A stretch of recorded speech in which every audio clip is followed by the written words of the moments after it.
Welcome to the DragonLance Saga Gaming Advanced Dungeons & Dragons episode. This is the 9th in the series. I can't believe I've done 8 of these already. It is Baraka Gildember II. Just flew right off the tongue. And my name is Adam. Dragonlance came out of Advanced Dungeons & Dragons, so I thought it would be fun to read the core rules aloud and discuss them with the live audience. I'd like to take a moment and thank my collaborator patrons, the Here's the Lens, and invite you to consider becoming a patron or member of this channel by visiting the links in the description below. You can even pick up Dragonlance gaming materials using my affiliate link, including this book here. So, we've done 8 of these. So this is going to be pretty straightforward. We're on Illusionist Spells at this point. So I'm going to go through as long as I can. It's probably going to be 2 hours-ish. Maybe a little under, maybe a little over. But ultimately, I want to be able to read through this entire player's handbook. I can't believe it's taking this long, and it's probably because I won't shut up and just read the text. So let me shut up and just read the text, if that makes any sense at all. Illusionist. Oh yeah, I take notes on this. I got to mark down timestamps for later. Make it easier for you guys. Illusionist Spells. Notes regarding Illusionist Magic User Spells. There are fewer Illusionist spells than there are Magic User spells, and there is some duplication. At 7th level, the list includes all 1st level Magic User spells, several of which are taken as if they were but one spell of 7th level. The illusions of this class grow progressively more powerful as levels increase. The phantasms take on some actual substance, and even other sorts of spells used by illusionists are potent. CF Phantasmal Killer, Shades, Prismatic Spray. There are some illusionist spells which have no verbal component. Also, these spells typically need fewer material components than do those of other classes. A notable exception is the Vision spell, which needs great material outlay. 1st level spells. Audible Glamour, Illusion Phantasm. Except as noted above, this spell is the same as the 2nd level Magic User spell, Audible Glamour. Change Self, Illusion Phantasm. This spell enables the illusionist to alter the appearance of his or her form, including clothing and equipment, to appear 1 foot shorter or taller, thin, fat, or in between, human, humanoid, or any other generally man-shaped bipedal creature. The duration of the spell is 2 to 12 2d6 rounds base plus 2 additional rounds per level of experience of the spellcaster. Color Spray, Alteration. Upon casting this spell, the illusionist causes a vivid, fan-shaped spray of clashing colors to spring forth from his or her hand. From 1 to 6 creatures within the area of effect can be affected. The spellcaster is able to affect 1 level or hit die of creatures for each of his or her levels of experience. Affected creatures are struck unconscious for 2 to 8 rounds if their level is less than or equal to that of the spellcaster. They are blinded for 1 to 4 rounds for their level or number of hit dice is 1 to 2 greater than the illusionist, and they are stunned, CF Power Word, Stun, 7th level Magic User spell, for 2 to 8 segments, if their level or number of hit dice is 3 or more greater than the spellcaster. All creatures above the level of the spellcaster and all creatures of 6th level or 6 hit dice are entitled to saving throw versus the Color Spray spell. The material component of this spell are a pinch each of powder or sand-colored red, yellow, and blue. Dancing Lights, Alteration. This spell is the same as the 1st level Magic User spell, Dancing Lights. Darkness, Alteration. Except as noted above, this spell is the same as the 2nd level Magic User spell, Darkness. Detect Illusion, Divination.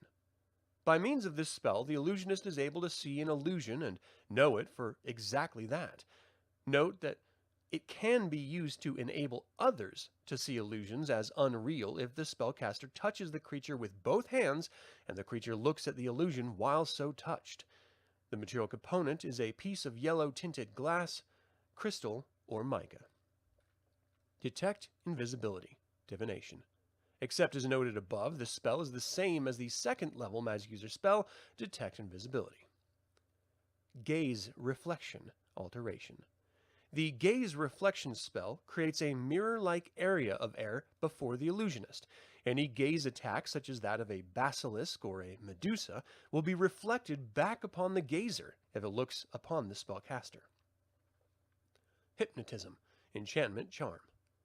The gestures of the Illusionist, along with his or her droning incantation, causes from 1 to 6 creatures to become susceptible to suggestion. See the 3rd level magic user suggestion spell. The suggestion must be given after the hypnotism spell is cast, and until that time, the success of the spell is unknown. Note that the subsequent suggestion is not a spell, but simply a vocalized urging. Creatures which make their saving throw are not under hypnotic influence. Light, alteration. This spell is the same as the 1st level magic user spell, Light, CF, 1st level cleric, light spell. Phantasmal Force, Illusion Phantasm. Except as noted above, this spell is the same as the 3rd level magic user spell Phantasmal Force. Wall of Fog, Alteration. By casting this spell, the Illusionist creates a wall of misty vapors in whatever area within the spell range he or she desires. The Wall of Fog obscures all sight, normal and or infravisual, beyond 2 feet. The area of effect is a cube of 2 inches per side per level of experience of the spellcaster. The misty vapors persist for 3 or more rounds unless blown away by a strong breeze, cf. gust of wind. The material component is a pinch of split dried peas. 2nd level spells. Blindness, Illusion Phantasm. The blindness spell causes the recipient creature to become blind and able to see only a grayness before its eyes. Various cure spells will not remove this effect, and only a dispel magic or the spellcaster can do away with the blindness if the creature fails its initial saving throw versus the spell. Blur, Illusion Phantasm. When a blur spell is cast, the Illusionist causes the outline of his or her form to become blurred, shifting, and wavery. This distortion causes all missile and melee combat attacks to be made at -4 on the first attempt and -2 on all successive attacks. It also allows a +1 on the saving throw die roll for any direct magical attack. Deafness, Illusion Phantasm. The deafness spell causes the recipient creature to become totally deaf and unable to hear any sounds, cf. blindness.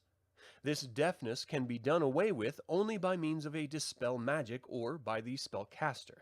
The victim is allowed a saving throw. The material component of this spell is beeswax.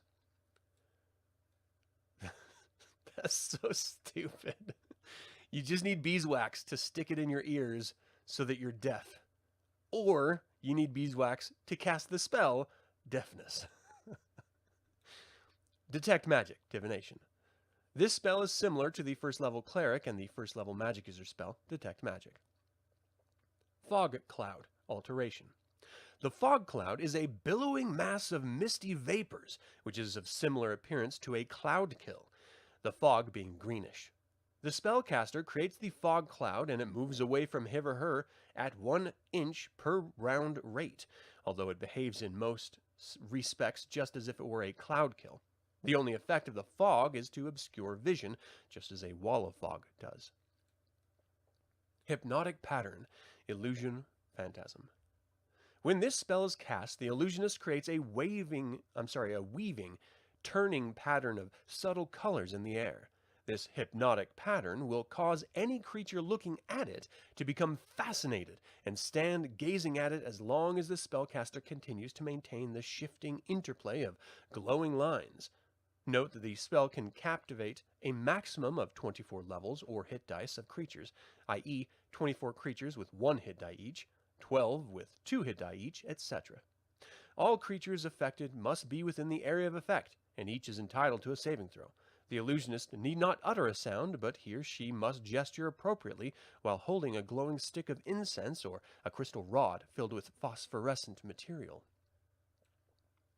Improved Phantasmal Force, Illusion Phantasm. Except as noted above and as detailed hereafter, this spell is the same as the 3rd level magic user Phantasmal Force spell. The spellcaster can maintain the illusion with minimal concentration, i.e., he or she can move at half normal speed, but not cast other spells. Some minor sounds are included in the effects of the spell, but not understandable speech. Also, by concentration on the form of the phantasm, the improved phantasmal force will continue for 2 rounds after the illusionist ceases to concentrate upon the spell. Excuse me. Invisibility, illusion phantasm. Except as noted above, this spell is the same as the second level magic user spell, Invisibility. Magic Mouth, alteration. This spell is the same as the second level magic user Magic Mouth spell. Mirror Image, illusion phantasm. Except as noted above, and except for the fact that there are 2 to 5 d4+1 mirror images created, this spell is the same as the second level magic user spell, Mirror Image. Misdirection, illusion phantasm. By means of this spell, the illusionist misdirects the information from a detection type spell, i.e. detect charm, detect evil, detect invisibility, detect lie, detect magic, and detect snares and pits.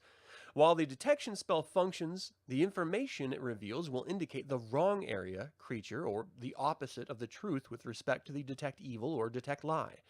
The illusionist directs the spell effect upon the creature or item, which is the object of the detection spell. If the caster of the detection type spell fails his or her saving throw, the misdirection takes place. Ventriloquism, illusion phantasm.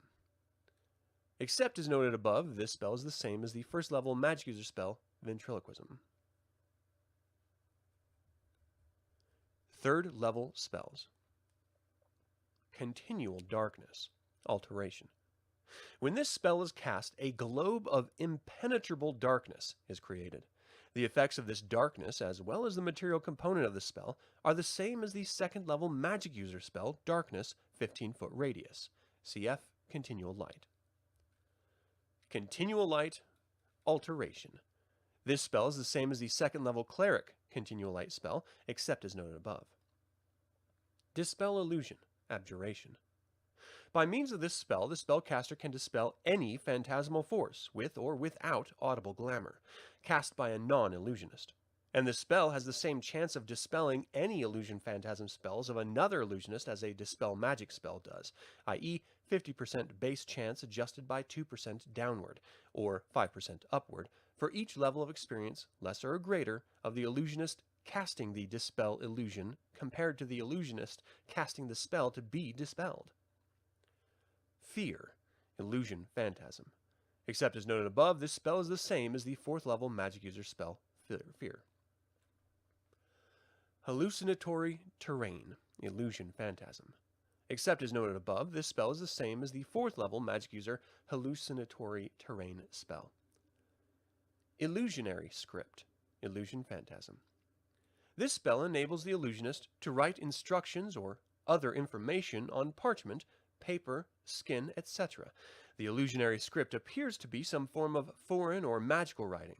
Only the person or class of persons, or whatever, whom the illusionist desires to read the writing will be able to do so, although another illusionist will recognize it for illusionary script. Others attempting to read it will become confused as from a confusion spell, for 5 to 20 turns, -1 turn for each level of experience he or she has attained. The material component of the spell is a lead-based ink, which requires special manufacture by an alchemist. Invisibility, 10-foot radius, illusion phantasm. Except as noted above, this spell is the same as the third level magic user spell, Invisibility, 10-foot radius. See also the second level magic user spell, Invisibility. Non-detection, abjuration. By casting this spell, the illusionist makes himself or herself invisible to divination spells such as clairaudience, clairvoyance, detects, and ESP. It also prevents location by such magical items as crystal balls and medallions of ESP. The material component of this spell is a pinch of diamond dust. Paralyzation, illusion phantasm. The paralyzation spell enables the caster to create illusionary muscle slowdown in creatures whose combined hit dice do not exceed twice the total of experience of the illusionist. If the recipient creature fails their saving throws, they become paralyzed, and a dispel illusion or dispel magic spell must be used to remove the effect, or the illusion may dispel it at any the illusionist may dispel it at any time he or she desires. Rope Trick, Alteration. This spell is the same as the second level magic user spell, Rope Trick. Spectral Force, Illusion Phantasm. The Spectral Force spell creates an illusion in which sound, smell, and thermal illusions are included. It is otherwise similar to the second level Improved Phantasmal Force spell. The spell will last for 3 rounds after concentration. Suggestion, Enchantment Charm. Except as noted above, this spell is the same as the third level magic user spell, Suggestion. 4th level spells. Confusion, Enchantment Charm. Except as noted above, this spell is the same as the 4th level magic user Confusion spell. See also the 7th level Druid Confusion spell. Dispel Exhaustion, Illusion Phantasm. By means of this spell, the illusionist is able to restore 50% of lost hit points to all persons, human, demi-humans, and humanoids, he or she touches during the round it is cast, subject to a maximum of 4 persons. The spell gives the illusion to the person touched that he or she is fresh and well. Stamina is renewed, but when the spell duration expires, the recipient drops back to their actual hit point strength. The spell will allow recipients to move at double speed for 1 round every turn. Cf. Haste spell. Emotion. When this spell is cast, the illusionist can project his or her choice of one of the following 4 emotions. 1. Fear. This is the same as the spell of the same name, but as it is not illusionary, the saving throw is made at -2. It counters or is countered by rage. 2. Hate. The effects of hate is to raise morale, saving throw dice, to hit dice, and damage done by +2. Its counters or is countered by hopelessness.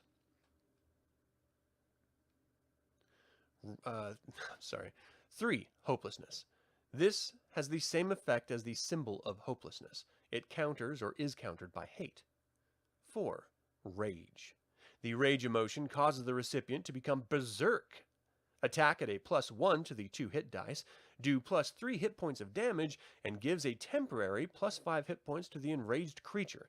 The recipient will fight without shield and regardless of life as well. It counters or is countered by fear. The spell lasts as long as the illusionist continues to concentrate on projecting the chosen emotion. That's pretty cool. That could help a lot in combat situations. Just having your illusionist back there spurring you on. Improved Invisibility, Illusion Phantasm.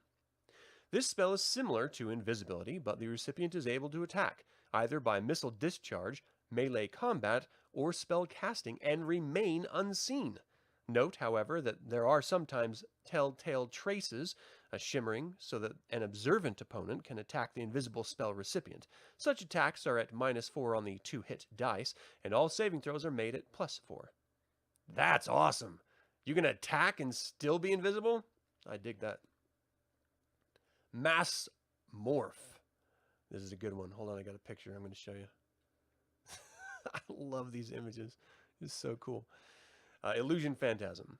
Except as noted above, this spell is the same as the 4th level magic user spell, Mass Morph. This guy is clearly mass morphing everyone into trees. Awesome. Minor Creation, Alteration. This spell enables the illusionist to create an item of non-living, vegetable nature, i.e. soft goods, rope, wood, etc. The item created cannot exceed 1 cubic foot per level of the spellcaster in volume. Cf. Advanced Dungeons & Dragons Monster Manual, Jinni. That's weird, D-J-I-N-N-I. See, I would call Jinn just Jinn, but with that I at the end, it is like Jinni, right? Strange. Note the limits of the spell's duration. The spellcaster must have at least a tiny piece of matter of the same type of item he or she plans to create by means of the minor creation spell, i.e. a bit of twisted hemp to create rope, a splinter of wood to create a door, and so forth. Phantasmal Killer, Illusion Phantasm. When this spell is cast, the illusionist creates the illusion of the most feared thing imagined, simply by forming the fears of the subject creature's conscious mind into something which its conscious mind can visualize. The most horrible beast. Only the spellcaster and the spell recipient can see the phantasmal killer, but if it succeeds in scoring a hit, the victim dies from fright. The beast attacks as a 4-hit dice monster with respect to its victim. It is invulnerable to all attacks, and it can pass through any barrier, for it exists only in the beholder's mind. The only defense against a phantasmal killer is an attempt to disbelieve, which can be tried but once, or slaying or rendering unconscious the illusionist who cast the spell. Note that the saving throw against the spell is not standard. The subject must roll 3 6-sided dice, 3d6, and score a sum equal to or less than its intelligence ability score in order to disbelieve the apparition. The dice score is modified as follows. Condition, complete surprise is a +2 modifier. Surprise is a +1 modifier. Subject previously attacked by this spell is -1 per previous attack. Subject is an illusionist is -2. Subject is wearing a helm of telepathy is a -3, plus the ability to turn the phantasmal killer upon its creator if disbelieved. Note that magic resistance and wisdom factors also apply. Magic resistance being checked first to determine spell operation, or -1 to -5 on dice if spell resistance is as that of a dwarf, gnome, etc. And then wisdom bonus applies as a minus to the dice roll to match or score less than intelligence. If the subject of the attack by a phantasmal killer succeeds in disbelieving and is wearing a helm of telepathy, the beast can be turned upon the illusionist, and then he or she must disbelieve it or be subject to its attack and possible effects. Shadow Monsters, Illusion Phantasm. The Shadow Monsters spell enables the illusionist to create semi-real phantasms of one or more monsters. The total hit dice of the shadow monster or monsters thus created cannot exceed the level of experience of the illusionist. Thus, a 10th level illusionist can create one creature which has 10 hit dice in normal circumstances, 2 which have 5 hit dice normally, etc. All shadow monsters created by one spell must be of the same sort, i.e., hobgoblins, orcs, specters, etc. They have 20% of the hit points that they would normally have. To determine this, roll the appropriate hit dice and multiply by 0.2. Any score less than 0.4 is dropped. In the case of monsters with 1 or fewer hit dice, this indicates the monster was not successfully created, and scores of 0.4 or greater are rounded up to 1 hit point. If the creature or creatures viewing the shadow monsters fail their saving throw and believe the illusion, the shadow monsters perform as normal with respect to armor class and attack forms. If the viewer or viewers make their saving throws, the shadow monsters are armor class 10 and do only 20% of normal melee damage, biting, clawing, weapon, etc., dropping fractional damage less than 0.4 as done with hit points. Example: a shadow monster, Dragon, attacks a person knowing it is only quasi-real. The monster strikes with 2 claw attacks and 1 bite, hitting as a 9-die monster. All 3 attacks hit, and the normal damage dice are rolled. D8 score 5, D8 scores 8, 3d6 scores 11, and each total is multiplied by 0.2. 0.2 times 5 equals 1, 0.2 times 8 equals 1.6, equals 2. 0.2 times 11 equals 2.2 equals 2, and 5 hit points of real damage are scored upon the victim. 5th level spells. Chaos, Enchantment Charm. This spell is similar to the 7th level Druid Confusion spell, but all creatures in the area of effect are confused for the duration of the spell. Only fighters other than paladins or rangers and illusionists are able to combat the spell effects and are thus allowed a saving throw. Similarly, monsters which do not employ magic and have intelligences of 4, semi-intelligent, or less are entitled to saving throws. The material component of this spell is a small disc of bronze and a small rod of iron. So is that just like a gong? You just like hit the bronze and everyone's just like, whoa. Oh, we got an image here. Oh man, I love these images. Look at this. Demi-Shadow Monsters, Illusion Phantasm. This spell is similar to the 4th level spell, Shadow Monsters, except that the monsters created are of 40% hit points, damage potential is 40% of normal, and they are armor class 8. It's great. Major Creation Alteration. This spell is comparable to a minor creation spell, except that it allows the illusionist to create mineral objects. If vegetable objects are created, they have a duration of 12 turns per level of experience of the spellcaster. Maze, Conjuration, Summoning. This spell, except as noted above, is the same as the 8th level magic user Maze spell. Projected Image, Alteration, Illusion, Phantasm. Except as shown above, this spell is the same as the 6th level magic user spell Project Image. Shadow Door, Illusion, Phantasm. By means of this spell, the illusionist creates the illusion of a door.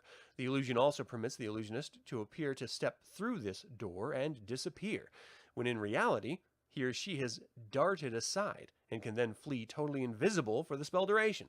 Creatures viewing this are deluded into seeing entering an empty 10-foot by 10-foot room if they open the door. Only a true seeing spell, a gem of seeing, or similar magical means will discover the illusionist. Shadow Magic, Illusion, Phantasm. The Shadow Magic spell allows the illusionist to cast a quasi-real magic user spell. This spell can be Magic Missile, Fireball, Lightning Bolt, or Cone of Cold, and will have normal effects upon creatures in the area of effect if they fail to make the saving throws. If saving throws are made, the Shadow Magic spell will inflict but 1 hit point of damage per level of experience of the illusionist casting it, regardless of which quasi-real spell was cast. You know, on its face, that sounds really impressive, but only 1 hit point of damage per level does not sound so impressive. Shadow Summoning, Conjuration, Summoning. When this spell is cast, the illusionist conjures up 1 shadow. See Advanced Dungeons & Dragons Monster Manual. For every 3 levels of experience he or she has attained. These monsters are under the control of the spellcaster and will attack his or her enemies on command. The shadows will remain until slain or turned, or the spell duration expires. The material component of this spell is a bit of smoky quartz.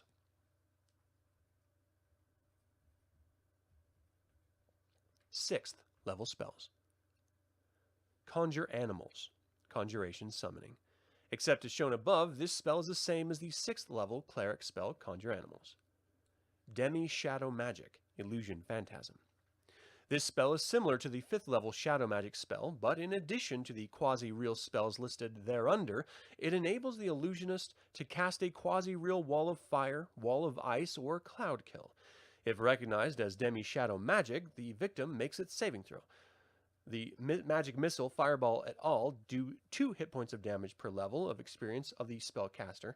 The wall spells cause 1 to 4 hit points of damage per level, and the Cloud Kill will slay only creatures with fewer than 2 hit dice. Mass Suggestion, Enchantment Charm. This spell is the same as the 3rd level Suggestion spell, except that the illusionist is able to cast this spell upon more than 1 subject, provided the prospective recipients of the suggestion are within the 3-inch range. 1 creature per level of experience the spellcaster has attained can be affected. If only 1 creature is the subject, its saving throw is at -2. The suggestion must be the same for all hearing it. Permanent Illusion, Illusion, Phantasm. This spell creates a lasting spectral force, which requires no concentration. It is subject to dispel magic, of course. Programmed Illusion, Illusion, Phantasm. By means of this spell, the illusionist sets up a spectral force spell, which will activate upon command, or when a specified condition occurs, cf. Magic Mouth, the illusion will last for a maximum of 1 round per level of the spellcaster. I stuttered there because there's a misspelling. It's Magic Mouth, not Magic Mouth. Huh. You'd think after this being in print for so long and having so many reprints, there would be no typos left. And yet, here they are. Shades, Illusion, Phantasm. This spell is related to shadow monsters and demi-shadow monsters, but the monsters created are of 60% hit points and damage potential are of armor class... 60% of hit points and damage potential and are of armor class 6. True Sight, Divination. This spell is very like the 5th level cleric spell, True Seeing. However, while the True Sight spell allows the illusionist to see its actual or former form, it does not allow determination of alignment. Veil, Illusion Phantasm. The Veil spell enables the illusionist to instantly change the appearance of his or her surroundings and or party, or create hallucinatory terrain, so as to fool even the most clever creature, unless they have true seeing or sight, a gem of seeing, or similar magical aid. The veil can make a sumptuous room seem a filthy den, and even touch will conform to the visual illusion. If hallucinatory terrain is created, touch will not cause it to vanish. 7th level spells. Alter Reality, Illusion Phantasm, Conjuration Summoning. The Alter Reality spell is similar to the 7th level magic user Limited Wish spell. In order to affect the magic fully, the illusionist must depict the enactment of the alteration of reality through the casting of a phantasmal force, as well as verbalization in a limited form, before the spell goes into action. Astral Spell, Alteration. This spell is the same as the 7th level Cleric spell, Astral Spell. Prismatic Spray, Abjuration, Conjuration, Summoning. When this spell is cast, the illusionist causes 7 rays of the Prismatic Sphere spell to spring from his or her hand. Any creature in the area of effect will be touched by 1 or more of the rays. To determine which ray strikes the concerned creature, roll an 8-sided dice. 1 is red, 2 is orange, 3 is yellow, 4 is green, 5 is blue, 6 is indigo, 7 is violet, 8 struck by 2 rays. Roll again twice, ignoring any 8s. Saving throw applies only with respect to those prismatic color rays which call for such. Prismatic Wall, Abjuration, Conjuring Summoning. The Prismatic Wall spell is similar to the Prismatic Sphere spell. It differs only in that the spell creates a wall or curtain of scintillating colors. The wall is of maximum proportions of 4 feet wide per level of experience of the spellcaster and 2 feet high per level of experience. Vision, Divination. At such times as the illusionist wishes to gain supernatural guidance, he or she can cast a vision spell, calling upon whatever power he or she desires aid from, and asking the question from which a vision is to be given to answer. 2 6-sided dice are rolled. If the total 2 to 6, the power is annoyed and will cause the illusionist, by ultra-powerful geese or quest, to do some service, and no question will be answered. If the dice total 7 to 9, the power is indifferent, and some minor vision, possibly unrelated to the question, will be given. A score of 10 or better indicates the vision is granted. Note that the material component of the spell is the sacrifice of something valued by the spellcaster and or by the power supplicated. The more precious the sacrifice, the better the chance of the spell's success. For a very precious item, will give a bonus of +1 on the dice. One that is extremely precious will add +2, and a priceless/non-such will add +3. First level magic user spells. The illusionist gains 4 of the following first level magic user spells at the 14th level of experience, and an additional one as each additional level of experience is gained.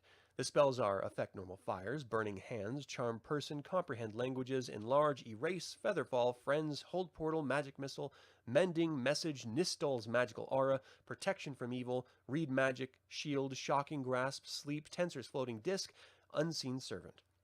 The illusionist may learn any spell or spells from the preceding list. He or she must seek the spells in the same manner as a magic user. If the illusionist chooses to take the spell, he or she actually takes 4 or more first-level magic user spells as a 7th level spell. I can't believe it, but we just finished all of the spell descriptions. It actually happened. I'm excited about this. So, now we are on to spell casting.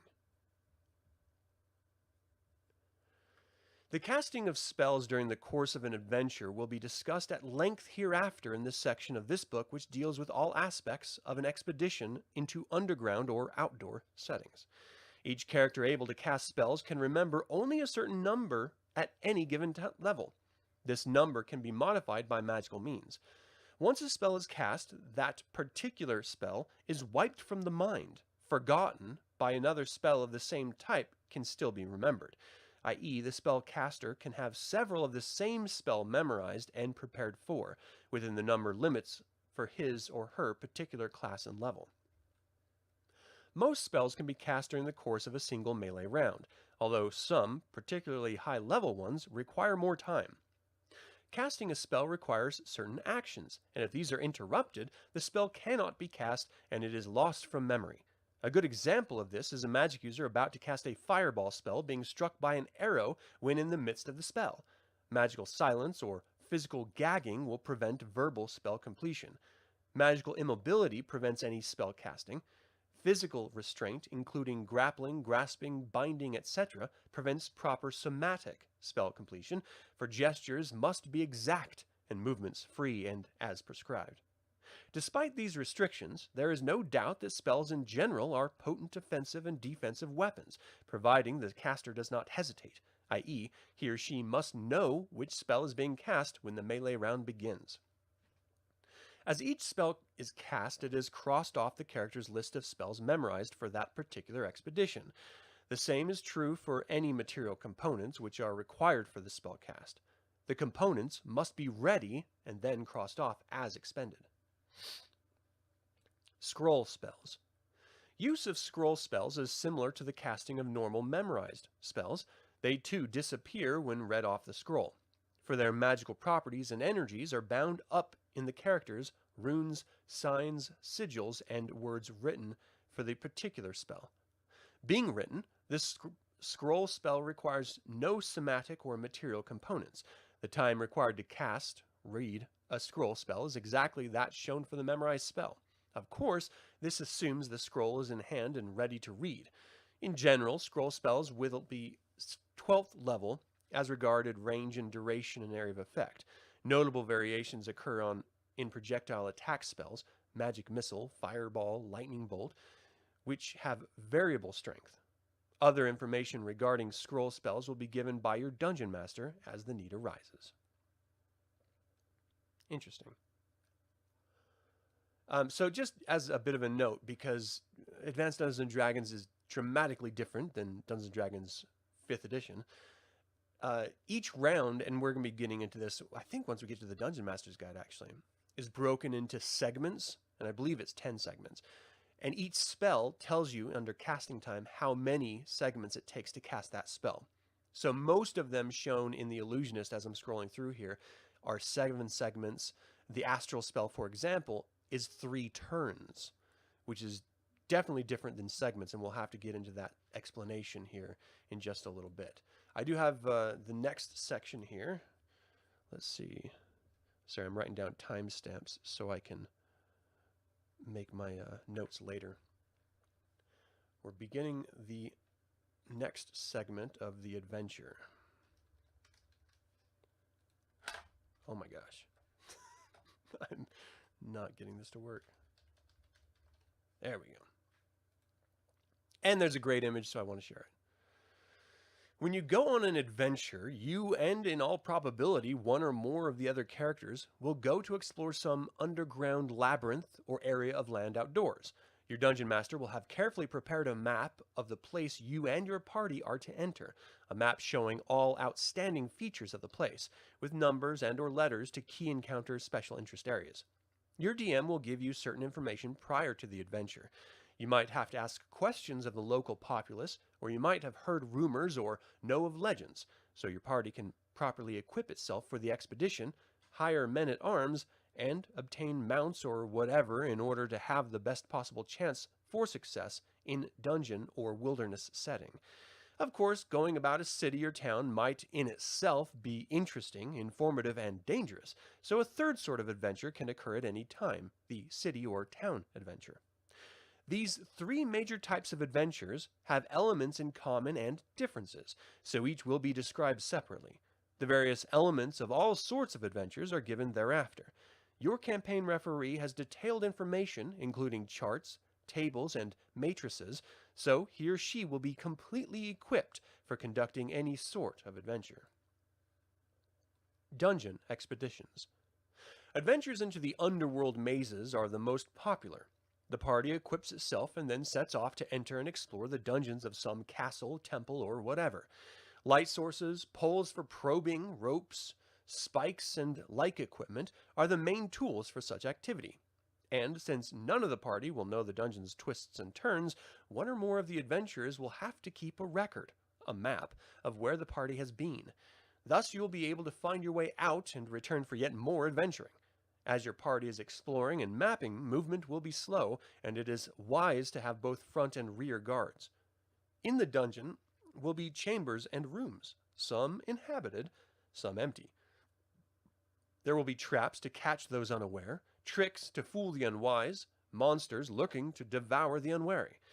The rewards, however, are great. Gold, gems, and magic items. Obtaining these will make you better able to prepare for further expeditions, more adept in your chosen profession, more powerful in all respects.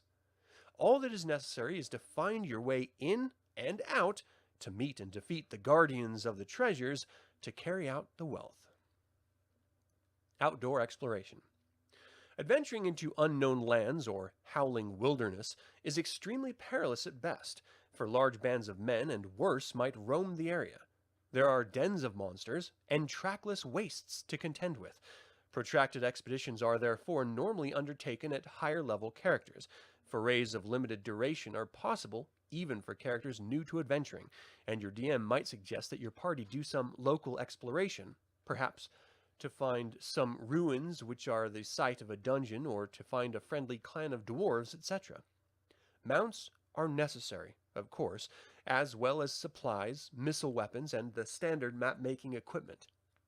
Travel will be at a slow rate in unknown areas, for your party will be exploring, looking for foes to overcome, and searching for new finds of lost temples, dungeons, and the like. If the expedition continues for several days, there will be a need to hunt for game to provide food, unless some inhabited area is found, a thorp, hamlet, village, or town, in which case your party will then be able to have another short adventure. Town adventures. Cities, towns, and sometimes even large villages provide the setting for highly interesting, informative, and often hazardous affairs and incidents. Even becoming an active character in a campaign typically requires interaction with the populace of the habitation, local quarters, buying supplies and equipment, seeking information. These same activities in a completely strange town require forethought and skill. Care must be taken in all one says and does. Questions about rank, profession, god, and alignment are perilous, and use of an alignment tongue is socially repulsive in most places. There are usually beggars, bandits, and drunks to be dealt with, greedy and grasping merchants, and informants to do business with, inquiring officials or suspicious guards to be answered. The taverns have many potential helpful or useful characters, but they also contain clever and dangerous adversaries. Then there are the unlit streets and alleys of the city after dark, and what lies in wait in the deserted ruins of some lost ancient city?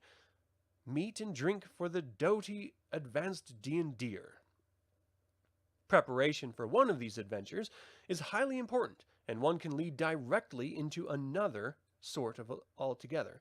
Here are the basic considerations you'll need to know to prepare your characters for success. All right, we're jumping to a new segment.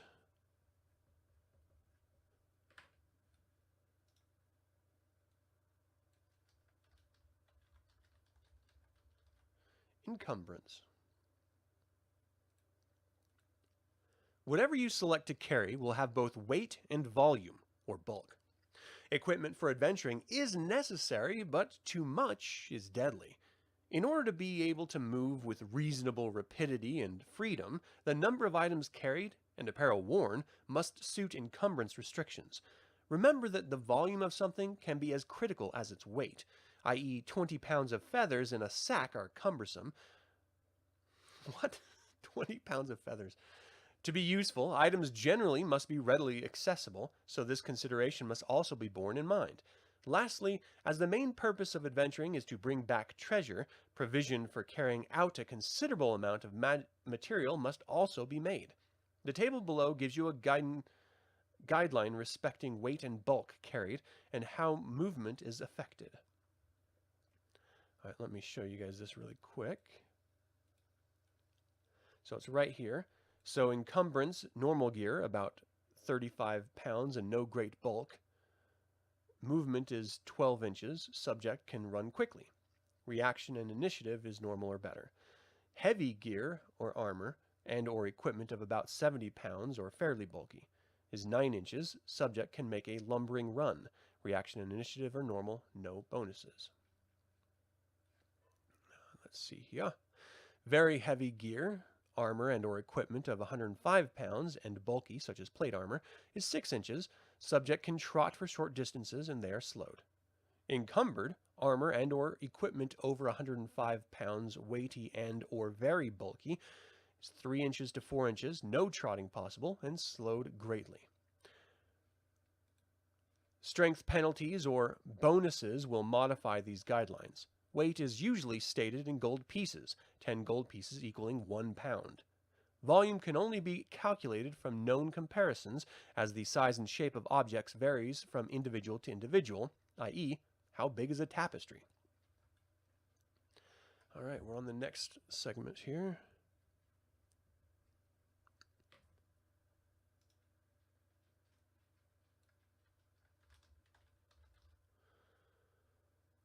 Movement, time and distance factors. Movement rate is always shown by a numeral followed by the sign for inches, thus 9 inches. The number of inches moved is scaled to circumstances, and time by modifying either the distance represented or the time period or both. Movement in the dungeon. The movement distance in the dungeon is 1 inch to 10 feet over a turn of 10 minutes duration while exploring and mapping are in progress. If the party is following a known route or map, the movement rate is 5 times greater, so each move takes 1/5 of a turn, or 2 rounds. If the party is fleeing, all movement, excluding encumbered movement, is 10 times faster, so each move takes only 1/10 of a turn, or 1 round. The same movement rate applies to combat situations, so by converting each 1 inch movement rate to 10 feet, and then taking 1/10 of the round using segments, the distance of a character or monster can travel during the course of combat is easily found. There's a little chart here. Distance traveled in 1. So movement rate, 6 inches is 60 feet per round, or 6 feet per segment. Movement rate at 9 inches is 90 feet per round, or 9 feet per segment. 12 inches is 120 feet per round, or 12 feet segment. Movement rate 15 inches is 150 feet per round, or 15 feet per segment. 18 inches is 180 feet per round, and 18 feet for segments. If movement but 12 feet in 6 seconds seems slow, consider the conditions, whether prolonged physical exertion or the threat of hostile counter to the movement. Movement outdoors. The major difference in outdoor movement is distance and time. Each 1 inch equals the number of miles a character or creature can travel in 1/2 day's trekking. Terrain will vary the movement rate. When an encounter occurs, the movement rate is handled in the same manner as combat movement in the dungeon. Movement in cities. When your party is in an uninhabited area, movement turns are at the same rate as when combat in the dungeon takes place, i.e. 6 inches equals 60 feet, and each move is 1 minute long. This assumes that no map is being made. Mapping takes 10 times as long, so movement when mapping is the same as in a dungeon. Note: no mapping is possible when a party is moving at fast speeds, such as when pursued or pursuing. Light must be available to make or read a map. Infravision is not suitable in such circumstances. Marks, dropped objects, or a trailing string or line are typically useless devices in dungeons, as they will be obliterated, moved, or destroyed by passing creatures. Got a killer image of a troll who is winding up the string that the warrior is laying down to find his way out of this dungeon. Oh, man. Sorry, I'm still drinking my coffee. It's early here. And we are on to the next section.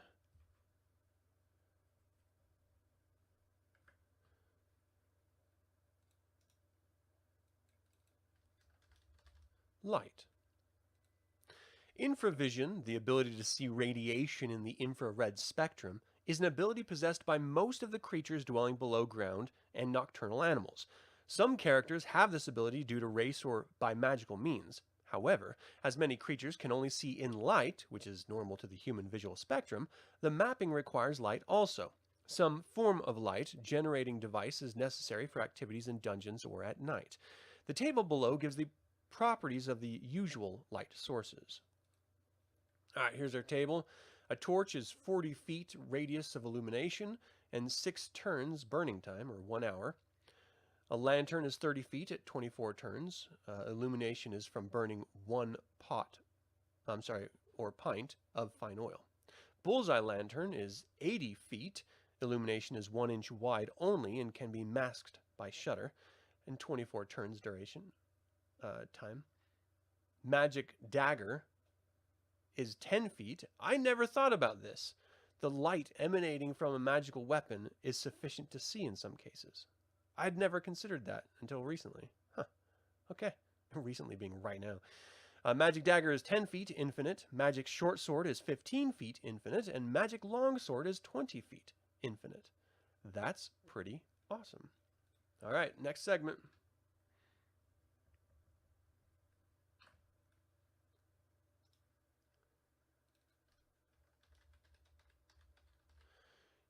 Infravision.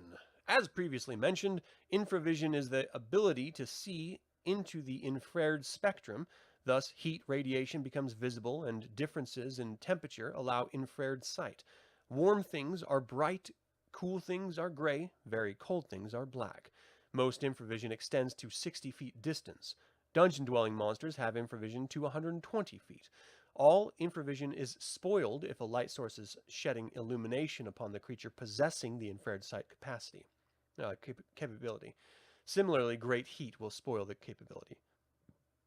Thieves hiding in shadows are successful with respect to infravision only if there is a heat or light source nearby to mask their body heat, or a very cold object or radiation to provide similar cover. This is another thing that I had not considered, is infravision people seeing it outward are still visible to everyone else. That sounds kind of stupid saying it after the fact, but yeah, of course. All right, so we're done with infravision. We are now in ultravision. Ultravision is the ability to see radiation in the ultraviolet spectrum, gamma rays, X-rays, etc. Creatures with this ability can see in normal nighttime darkness. That is, they can see at night as well as a human can see at dusk because of the continual bombardment of ultraviolet radiation upon the Earth. All right, the next section.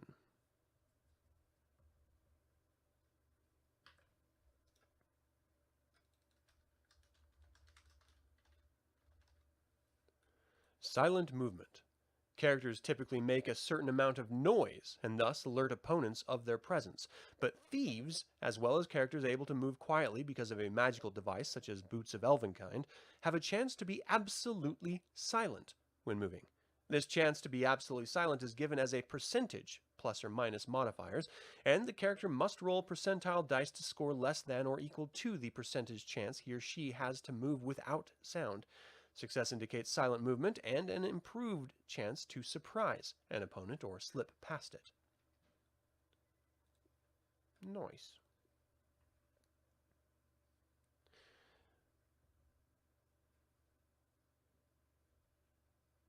All right, let's see here. The next type of movement is invisible movement.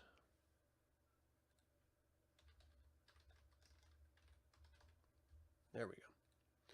By various magical means, it is possible to become invisible and move about. Invisibility bestowed by a cloak of elven kind extends to what it covers. A ring or spell of invisibility offers superior invisibility. Note that none mask light, so the invisible character cannot move about with a light source and be unseen, for the light will be noticed even though its bearer and possibly its source are not.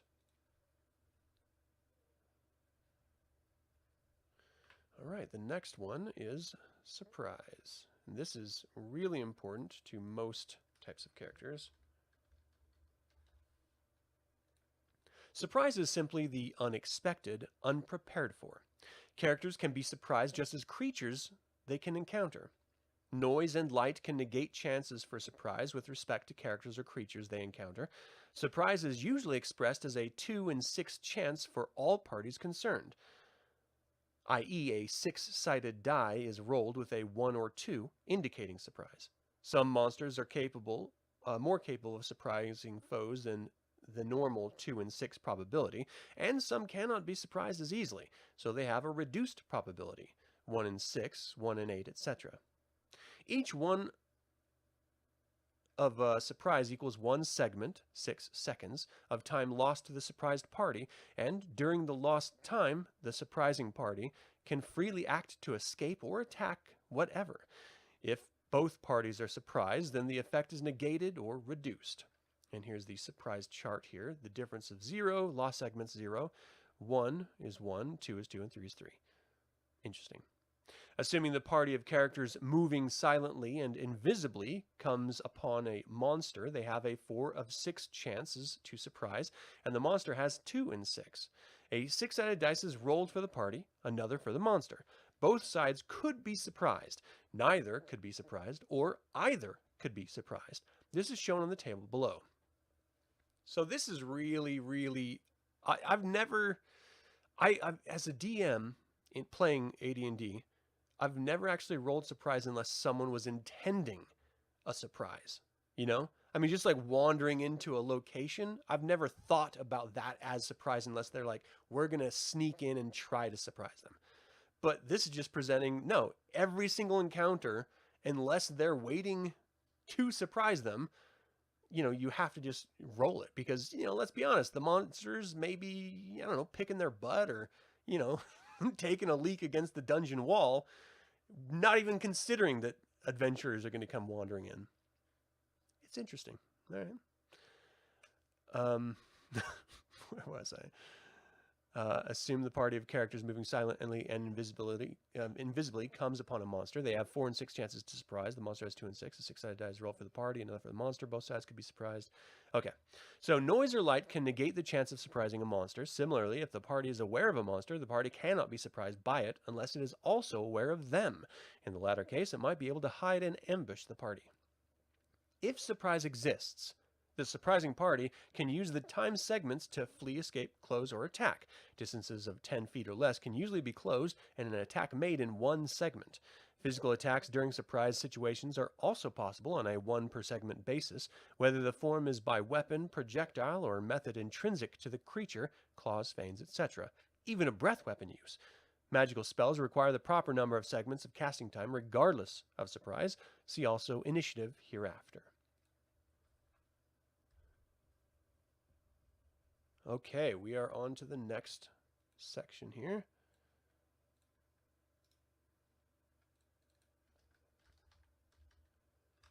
Traps, tricks, and encounters. During the course of an adventure, you will undoubtedly come across various forms of traps and tricks, as well as encounter monsters of one sort or another. While your DM will spend considerable time and effort to make all such occurrences effective, you and your party, your fellow players must do everything within your collective power to make them harmless, unsuccessful, or profitable. On the other hand, you may never allow preparedness and caution to slow your party and make it ineffective in adventuring. By dealing with each category here, the best approach to negating the threat of a trap, trick, or encounter can be developed. Traps. Traps are aimed at confining, channeling, injuring, or killing characters. Confining traps are typified by areas which are closed by bars or stone blocks, although some might be pits with valves which close and can then only be opened by weight above. Most confinement areas will have another entrance by which a capturing or killing creature will enter the lair. It is usually impossible to avoid such areas, as continual minute scrutiny makes exploration impossible and assures encounters with wandering patrolling monsters. When confined, prepare for attack, search for ways out, and beware of being channeled. Channeling traps are often related to confining ones. Walls that shift and doors which allow entry but not egress are typical. While they cannot be avoided, such traps can be reacted to much as a confining trap is. However, they also pose the problem of finding a way back. Careful mapping is a good remedy. Injuring traps, traps which wear the strength of the party away prior to the attaining of their goals, are serious. Typical injuring traps are blades which scythe across a corridor when a stone on the floor is stepped on, arrows which fire when a trip rope is yanked, or spears released when a door is opened. Use of a pole or spear as a prod ahead might help with these, and likewise such a prod could discover pits in the floor. The safest remedy is to have some healing at hand, potions or spells, so as to arrive relatively undamaged. Killing traps are typical of important areas or deep dungeon levels.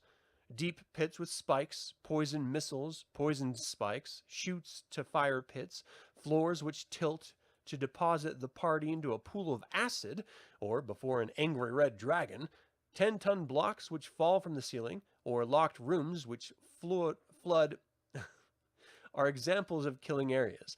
Again, observation and safety measures, poles, spikes thrown ahead, rope, etc. will be of some help, and luck will have to serve as well.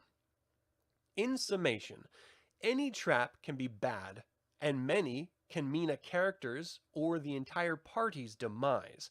Having proper equipment with the party, a cleric for healing, and a dwarf for trap detection and a magic user to knock open doors and locks go a long way towards reducing the hazard. Observation and clever deduction, as well as proper caution, should negate a significant portion of traps. Tricks. So many tricks can be used that it is quite impossible to thoroughly detail any reasonable cross-section here. As imagination is the only boundary for what sort of tricks can be placed in a dungeon, it is incumbent upon the players to use their own guile. Many tricks are irksome only. Others are irksome and misleading. Assume that there are several rooms with a buzzing sound discernible to those who listen at the doors and/or enter them. Does this cause the party to prepare for battle only to find nothing? Or is there some trick of acoustics which allows sound from a nearby hive of giant wasps to permeate the rooms? If the latter, the party might grow careless and enter yet another buzzing room unprepared so as to be surprised by angry wasps. Illusions can annoy, delay, mislead, or kill a party. They can be illusionary creatures, pits, fires, walls, and so on. But consider an illusion of a pile of gold cast upon a pit of vipers, slanting or sloping passages. Space distortion areas and teleporters are meant to confuse or strand the party. They foul maps, take the group to areas that do not wish to enter, and so on.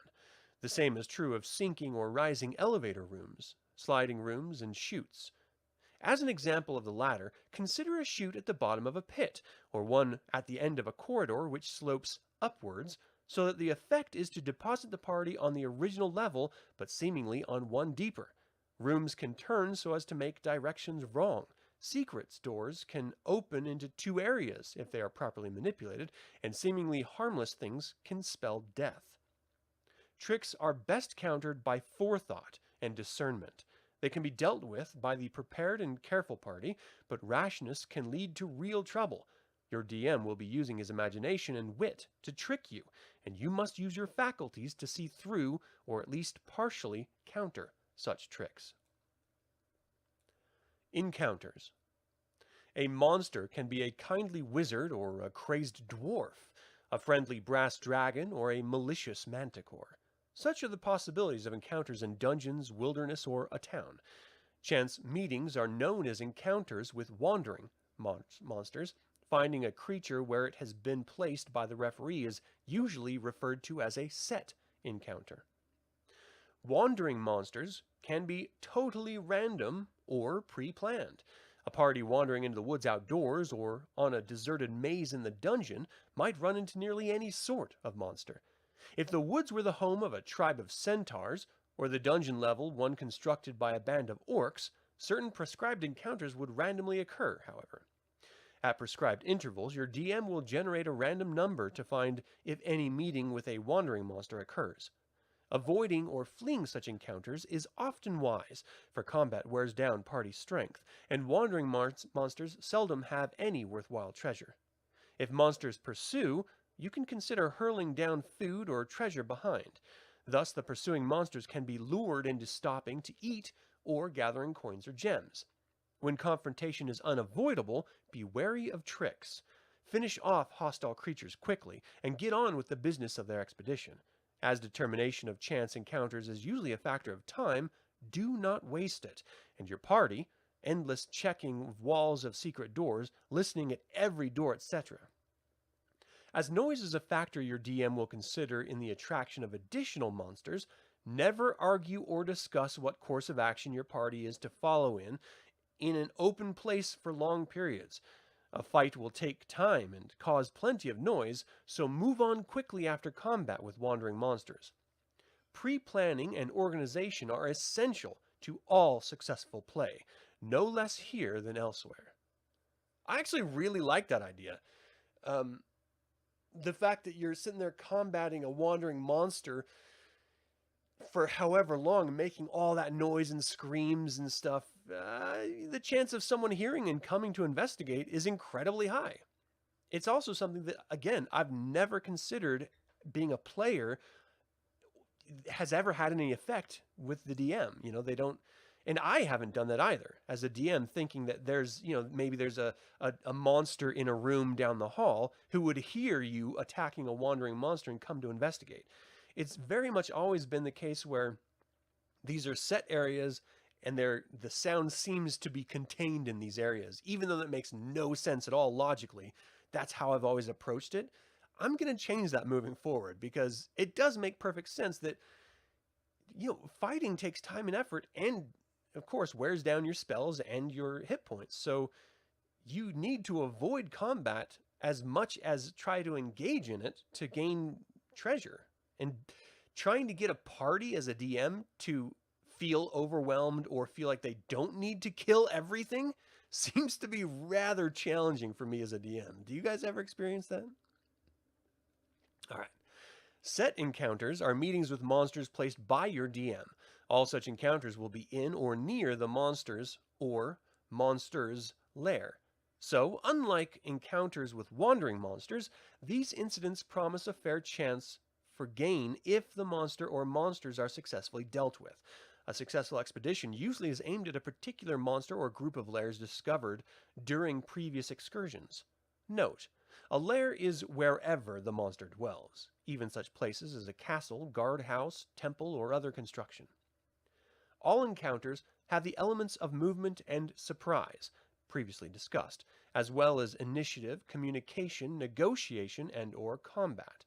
These aspects of adventuring, as well as damage, healing, saving throws, obedience, and morale, must now be considered.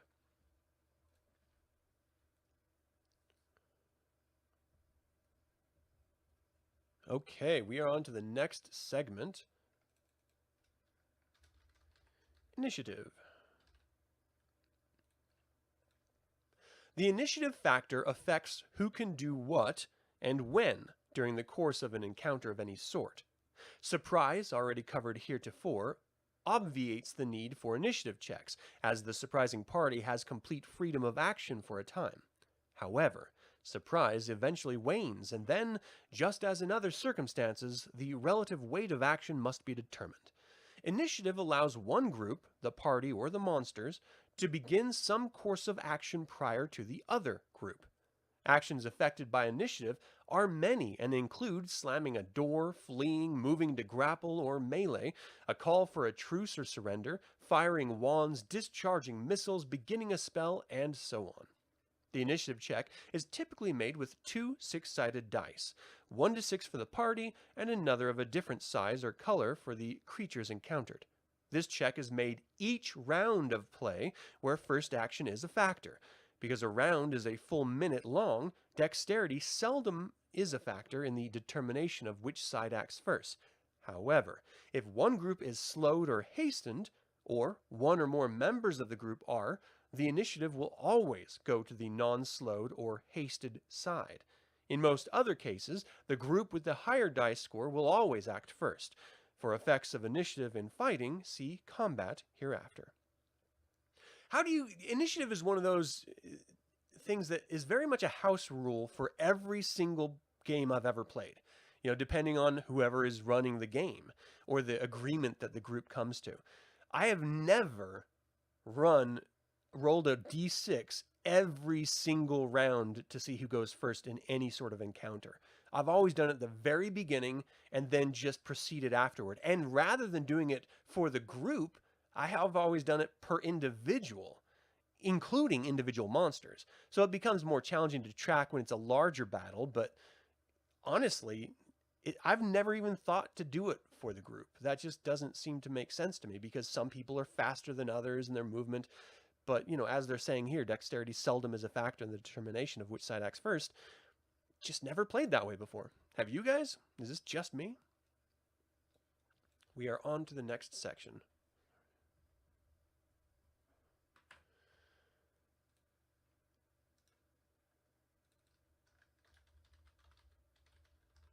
Communication. In order to determine the intent of a possibly friendly or neutral monster, or to pass along your intentions or desires, some form of communication is necessary. Speech might do for human types, as the common tongue is known by most, but what of an encounter with a giant, blink dogs, or dozens of similar creatures? An open and raised right hand is possible, and simply refraining from hostile moves will possibly allow for further exchange. Remember, though, that you cannot bribe a band of ogres to allow you to pass through unless you can communicate clearly. All right, that makes sense, I suppose.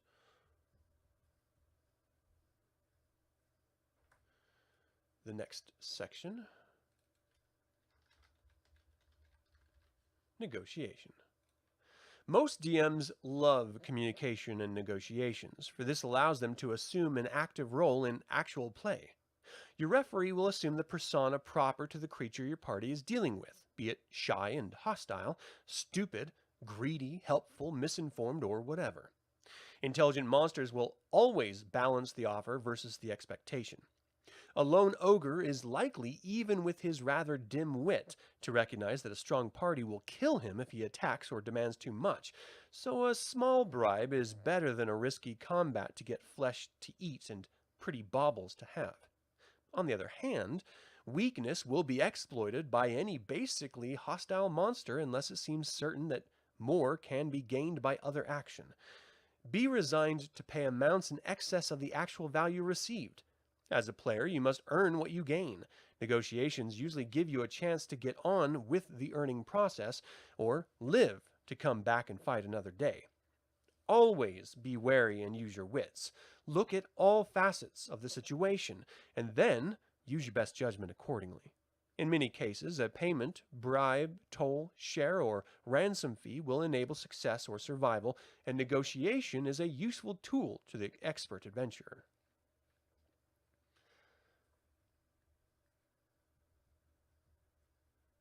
All right, the next section. Combat. This broad heading covers all forms of attack and fighting. It includes clerical turning undead, magical control, spell attacks, breath and gaze weapon attacks, magical device attacks, missile discharge, and melee hand-to-hand combat. Combat occurs when communication and negotiation are undesired or unsuccessful. The clever character does not attack first and ask questions of self or monster later, but every adventure will likely to have combat for him or her at some point. Yeah, I have a hard time getting players to do anything except attack and kill.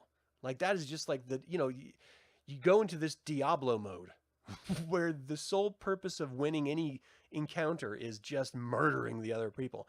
I actually played a game with a character who had his own created world, and it was illegal to kill anything. Whether it was a monster or whatever, there were consequences to every action you engaged in. So if you killed someone, even if they were bad guys, going across land, someone would come hunting you, and, like a bounty hunter or some sort of marshal or something.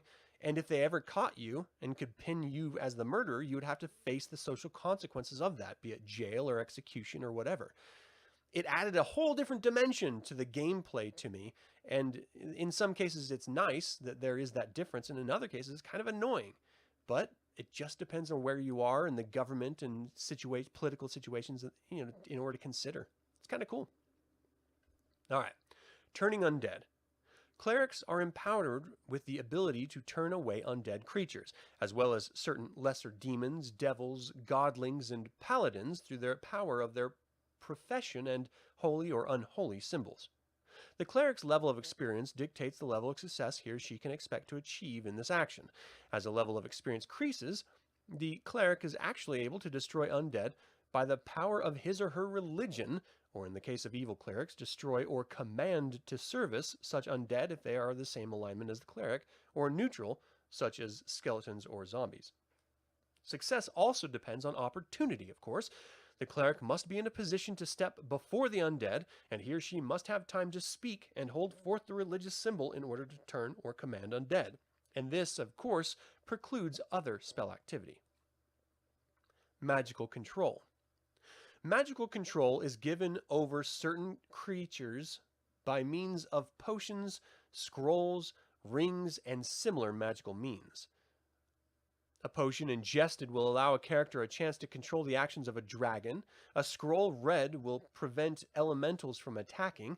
A ring will allow its wearer to command mammals. All such actions affect monsters encountered and are part of the combat. Opportunity to employ the magical means of control must be available, so surprise, initiative, and melee situations must be considered.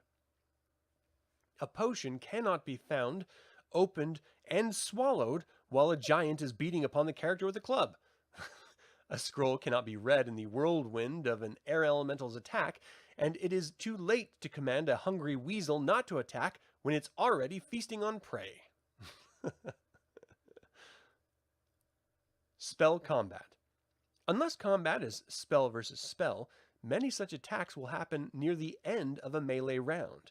This is because the spell requires a relatively lengthy time to cast, generally longer as spell level increases, so high-level spells may take over a full melee round to cast. Furthermore, if the spellcaster is struck, grabbed, or magically attacked, and fails to make the requisite saving throw, explained later, the spell will be spoiled and fail. Spell combat includes cleric and magic user, as well as monster-oriented spells. Curative spells are handled likewise. Breath weapon attacks. Some creatures have breath weapons, notably dragons, gorgons, winterwolves, etc. And some have gaze attacks, notably umberhulks, basilisks, medusae, catoblepas, etc. These attack forms will affect those in the area of breath effect or those upon whom the gaze falls. Precautions can be taken to avoid or minimize breath and gaze weapons' effects. Most allow the victim a saving throw, which will reduce or negate the weapon effect if successful. These attack forms are speedy, and they will usually be unpreventable if the creature which generates them is alive when its action during a melee round occurs. Magical device attacks. Magical device attacks include rods, staffs, wands, some rings, and a few other miscellaneous items. These devices are similar to breath and gaze attacks in that area of effect is usually large and affects multiple creatures. Saving throws apply, and the attack is quickly accomplished by pointing the device and discharging it. Missile discharge. This aspect of combat includes catapult missiles, giant hurled rocks, the discharge of spikes from a manticore's tail, throwing such things as flasks of oil, torches, vials of holy water, bottles of poison, magic weapons, javelins of lightning, fireball missiles from a necklace, etc., poison spitting, the hurling of axes, hammers, javelins, spears, etc., and shooting sling missiles, arrows, bolts, and so forth from slings and arrows. Melee combat. This form of fighting includes the use of handheld weapons, natural weaponry, claws, horns, teeth, etc., grappling, and special or magical touch attacks, i.e., poison, petrification, paralysis, energy level loss, etc. As with most other combat forms, the first blow will be struck by the side gaining initiative during the round. Surviving opponents will then be allowed their attack. Note that haste and slow spells will have the effects heretofore mentioned.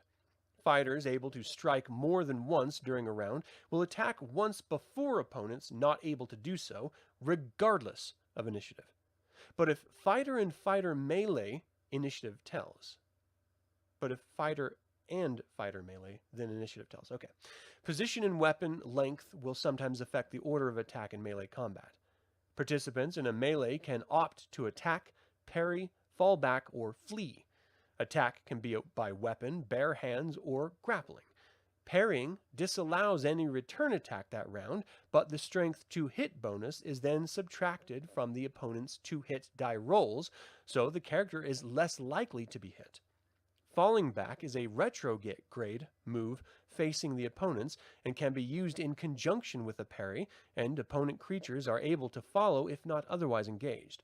Fleeing means as rapid a withdrawal from combat as possible. While it exposes the character to rear attack at the time, subsequent attacks can only be made if the opponent is able to follow the fleeing character at equal or greater speeds.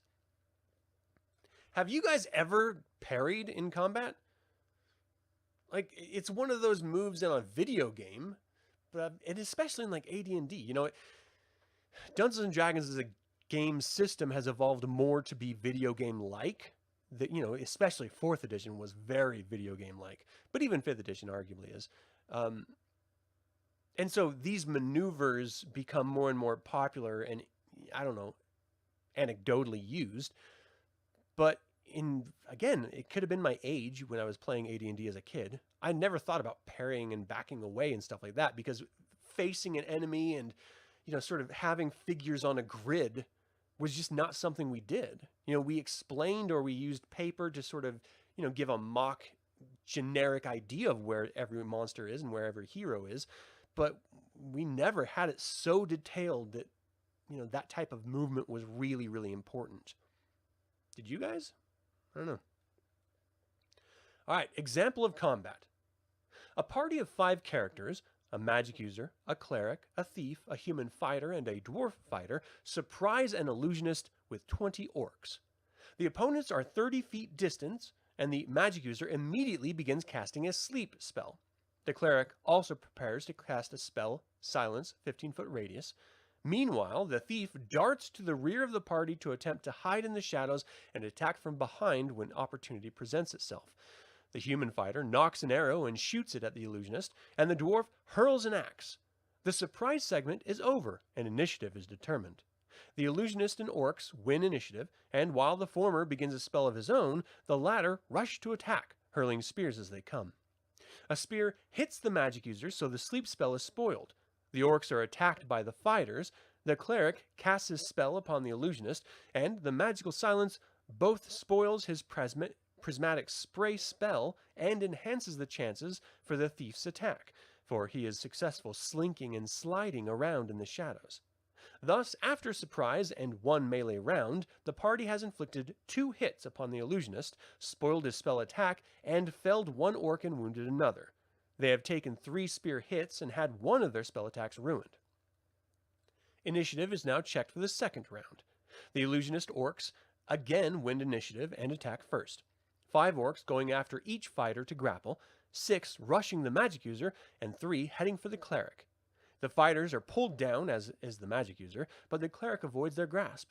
The illusionist begins casting another spell, one which requires no verbal component. He does not hear the thief behind him. It is now the party's turn in the round.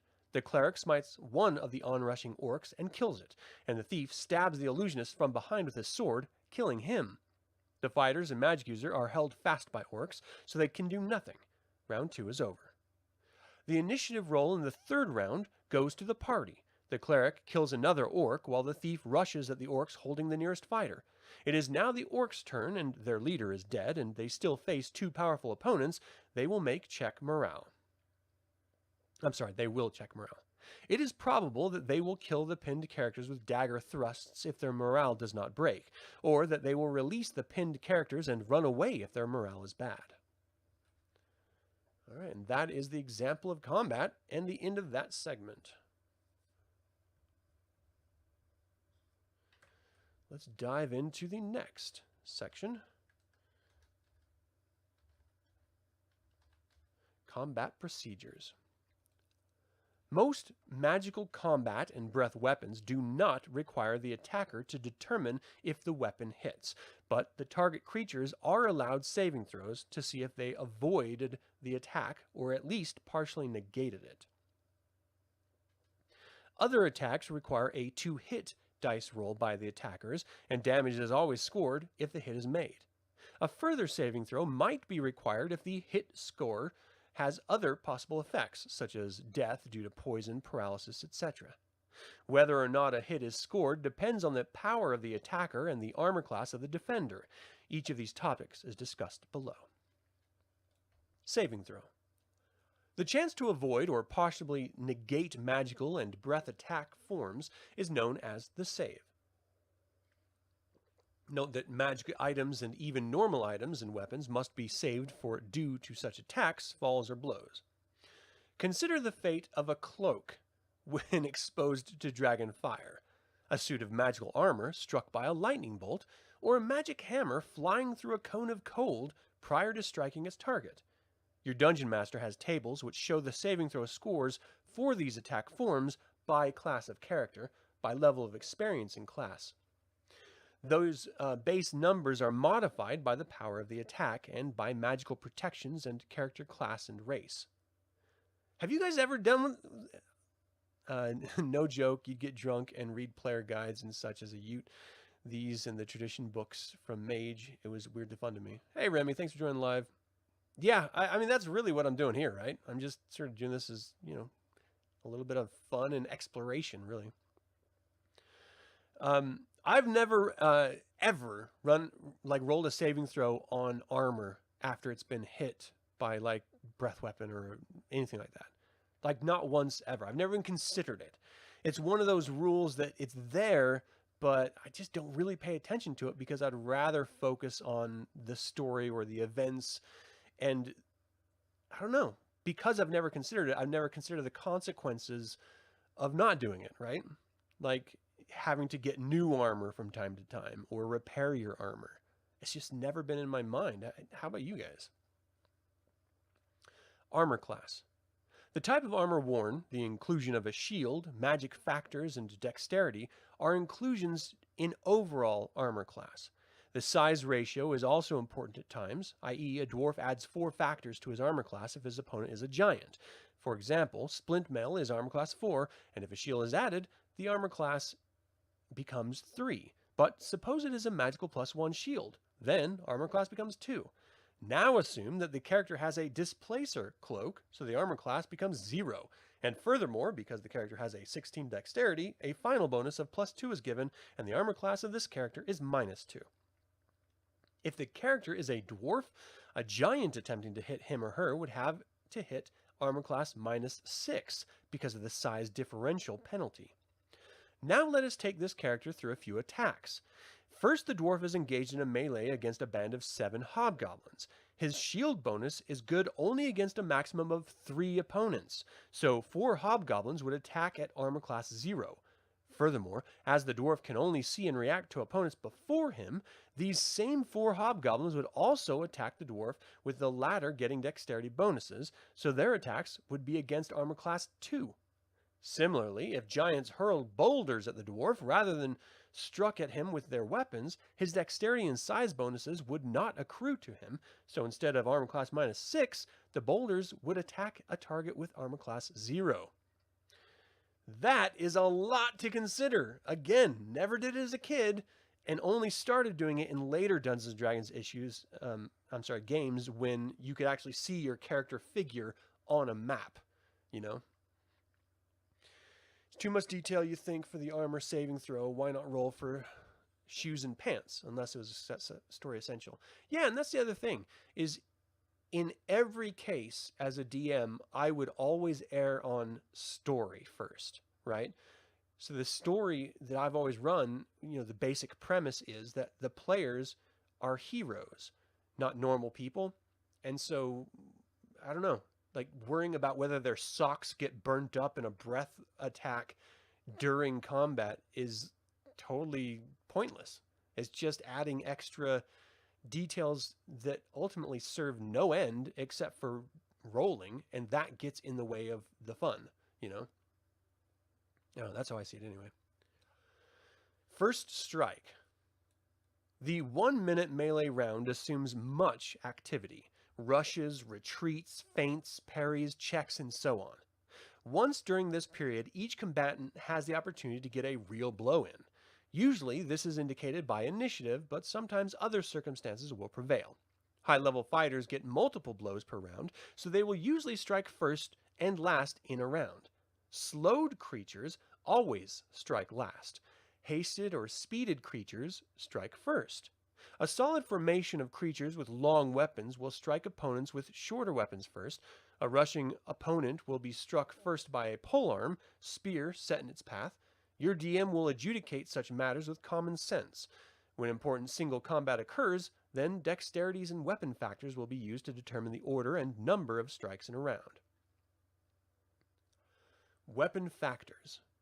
You've already seen information regarding the damage each type of weapon does, how heavy each is, how long and how much space each needs, and each weapon's relative speed factor.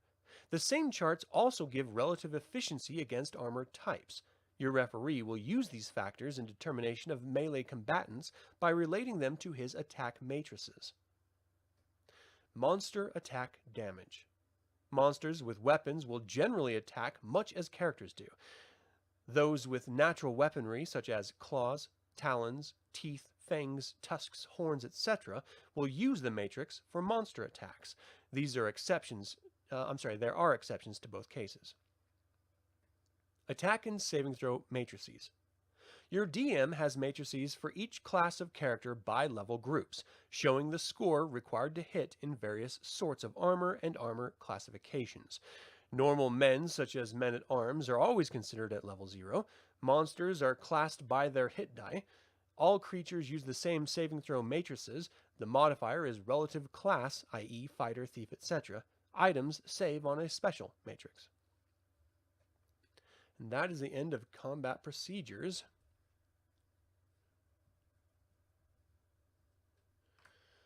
And I've got about a half an hour left that I'm willing to devote to today. So let's dive into damage. Damage is metered out in hit points. If any creature reaches 0 or negative hit points, it is dead. Certain magical means will prevent actual death, particularly a ring of regeneration. CF Monster Manual Troll.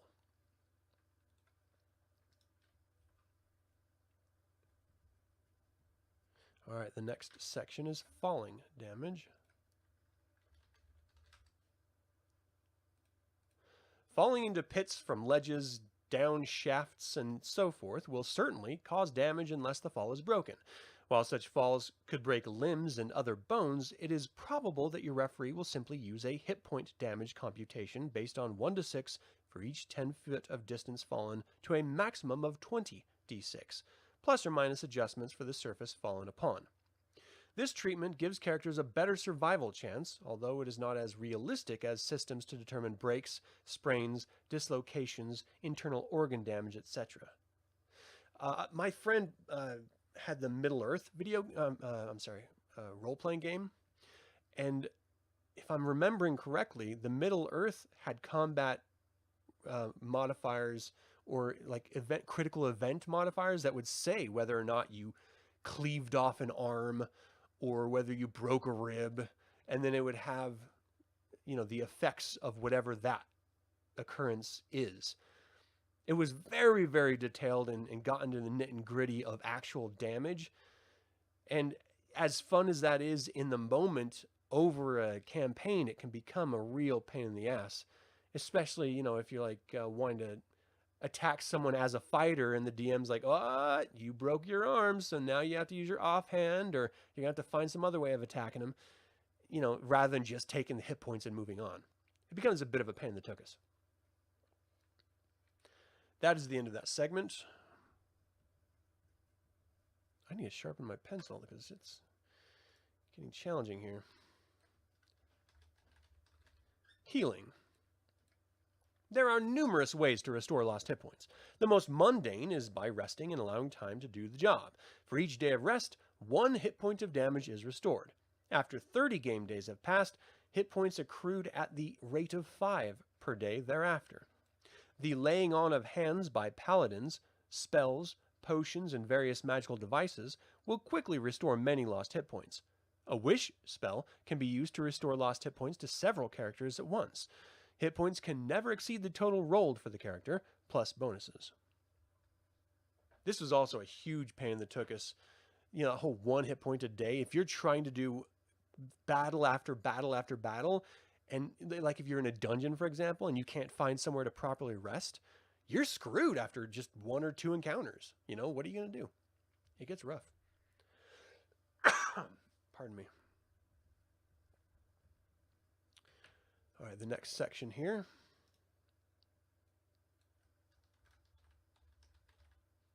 Obedience. This aspect of play has 3 facets. The leader and caller of a party might order one course of action, while various players state that their characters do otherwise. Your DM will treat such situations as confused and muddled, being certain to penalize the group accordingly. Obedience also applies to hirelings and henchmen. Loyalty and morale are factors here, as is the existing situation where obedience is called for. Finally, certain magical items, particularly magical swords, tend to be argumentative and may refuse to obey uncertain, demanding, weak, or foolish masters. Oh man, I've never had a magical sword talk back to me.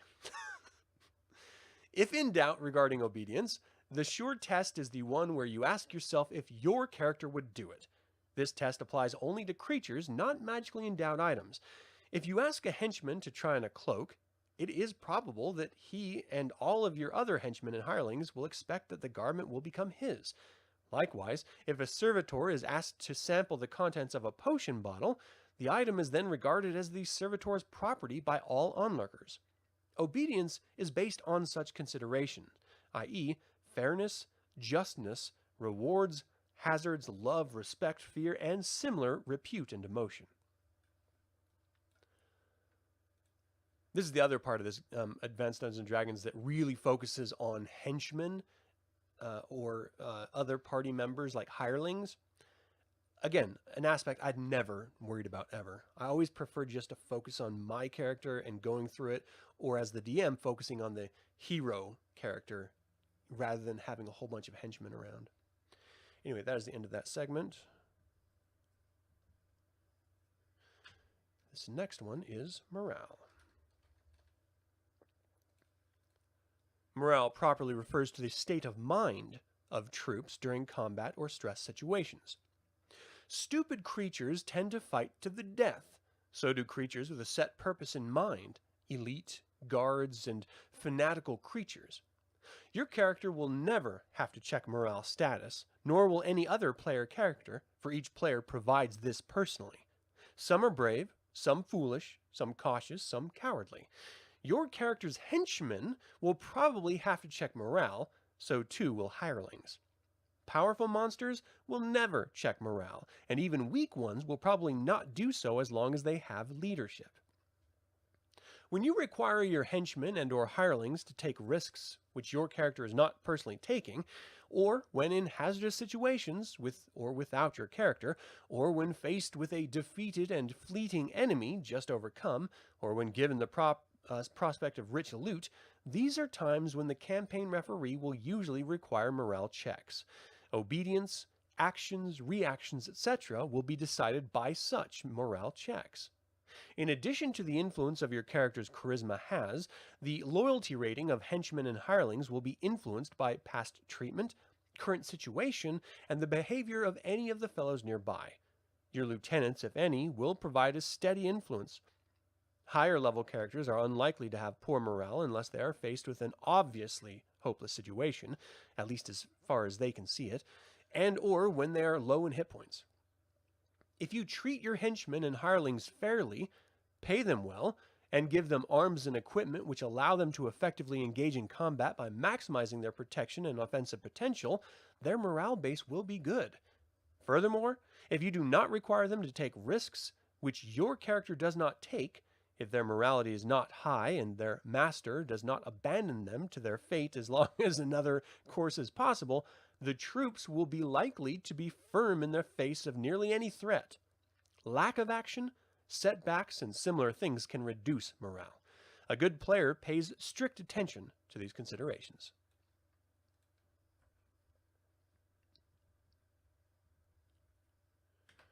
All right, that is the end of that section. The next section is mapping and my inability to type. Come on now. What is happening? Okay. Mapping. One player must keep a map of the expedition's trek, and if two players make maps, the chances for success of the expedition improve. Graph paper with 5 or 6 lines to the inch is suggested for underground map making. A sheet of small size hex grid is usually for outdoor maps. Both sorts of paper should always be on hand. Never become concerned if your map is not exact, if it is off 10 feet here or 20 feet there, as long as it gives your party an idea as to where they are and how they got back, or how to get back. It's serving its purpose. Always make notes on the map to show danger, traps, tricks, monsters. This is another thing I've never done. Made maps. Like as the DM, I make maps, but I've never had a player ask for graph paper so that they can, all right, we move 10 feet to the left and then, map it out. I'm starting to think I've been playing wrong this my entire life. All right, the next section is organization. Organize your party by showing which characters are where. Show marching order for a 10-foot passage, a 20-foot passage, door openings, etc. Always prepare for rear actions as well as frontal combats. Assign one individual as leader. This character will call, i.e. tell the referee where the party will go and what they will do. Miniature figures are a great aid here. The DM will usually require a marching order to be drawn on a piece of paper if figures are not at hand. Yeah, I didn't even start getting into figures at all until 3rd edition. And that was like, oh gosh, I don't know, like 15 years ago? Has it been that long? Weird. You played with rule stickers, not the funnest games. Rule sticklers. Rule sticklers are a pain in the ass, especially when they force the DM to constantly re-look into the books for clarifications or modifications. Like, players need to seriously, whether you're really into the rules or not, if you're not running the game, you need to go with the flow of, you have to go with the flow of the DM. You just have to. Otherwise, the game is going to suck and it's going to be your fault, And you never want to be that guy or girl. All right, that's the end of that section. Gosh, I've gone through so many little tiny sections here. This might be the last one I do. Experience. Experience is the measure of a character's ability in his or her chosen profession, the character's class. Each player character begins the campaign at first level with no experience points accrued. Thereafter, as he or she completes adventures and returns to an established base of operations, the Dungeon Master will award experience points to the character for treasure gained and opponents captured or slain, and for solving or overcoming problems through professional means. Characters with high scores in their major characteristic ability area might be entitled to an experience points bonus. See character abilities. When a sufficient number of experience points have been gained, the character will gain an experience level. See character classes. It is important to keep in mind that most humans and demi-humans are 0 level. They do not have the ability to gain experience levels. Player characters are unusual and superior. Gaining experience points through the acquisition of gold pieces and by slaying monsters might be questioned by some individuals as non-representative of how an actual character would become more able in his or her class. Admittedly, this is so, if the existence of spellcasting clerics, druids, magic users, and illusionists is unrealistically granted. Likewise, dwarven superheroes, paladins, elven thieves, half-orc assassins, and the like might gain real experience from altogether different sorts of activities.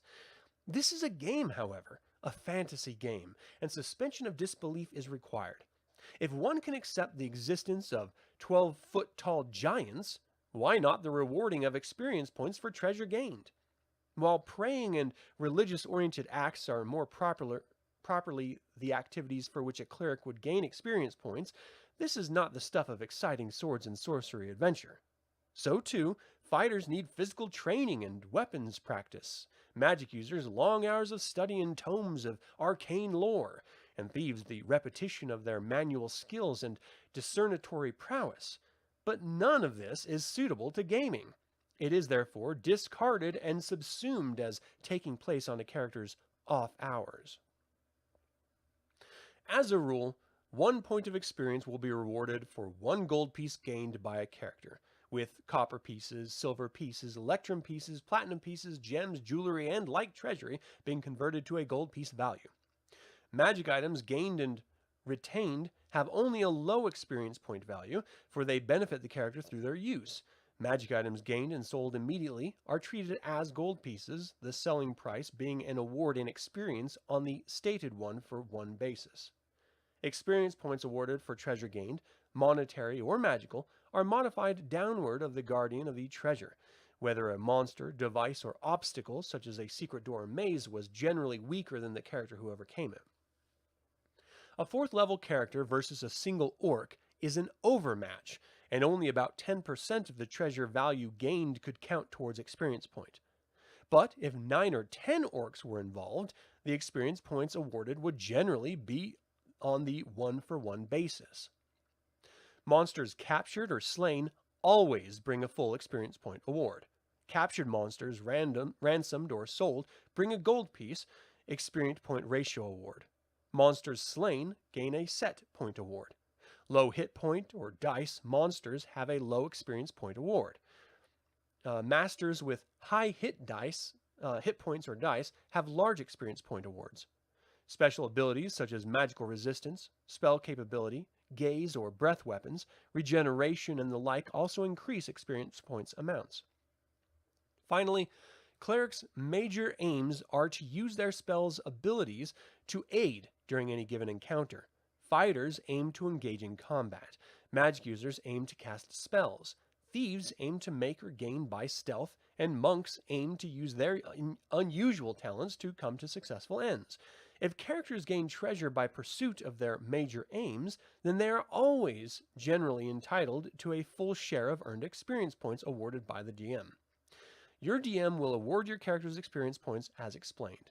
He or she has detailed information respecting this subject and a chart of experience points to be given for monsters slain, with bonus points shown for special abilities of monsters.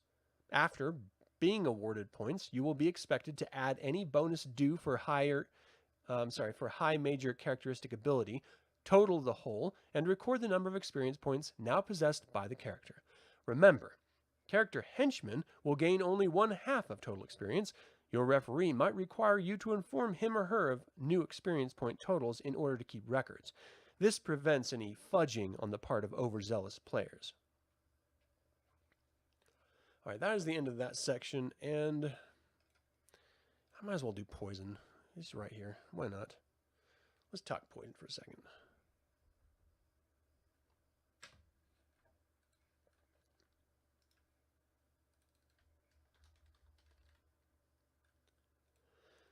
Poison. It is not generally possible to envenom a weapon. It is because the poison will not readily adhere to the blade or head of the weapon, and for purposes of the game, widespread use of poison is highly undesirable in any event. However, let us suppose that your dungeon master will allow poisons as follows. 1. Poison potions discovered in an adventure can be used as missiles to be hurled into the maws of monsters or can be offered as gift potions to intelligent captors. 2. Missiles, arrows, bolts, darts, javelins, and spears can be envenomed with a toxin sufficient to cause any creature hit by such a missile to make a saving throw versus poisoning or die, supposing that the poison is such that saving throws are made at +2 in the victim's die roll. 3. Blades can likewise be coated with a toxic resin or similarly vicious fluid, so as to make sword or axe strokes cause a poison saving throw to be made by the first creature initially struck by such a weapon. With respect to the first case, the resolution of the matter is simply a checking of the appropriate tables to find if the poison hit the mouth, if the reaction caused the captor to taste the potion, etc. The second and third cases, however, make it too easy for interesting play. Imagine, party sees Red Dragon, party discharges a volley of poisoned missiles, monster dies, and party seizes Dragon Horde. Therefore, the DM will typically make every character employing poison weapons check to see if they nick themselves handling their weapons to determine what happens to the missiles which fail to strike the opponent, etc.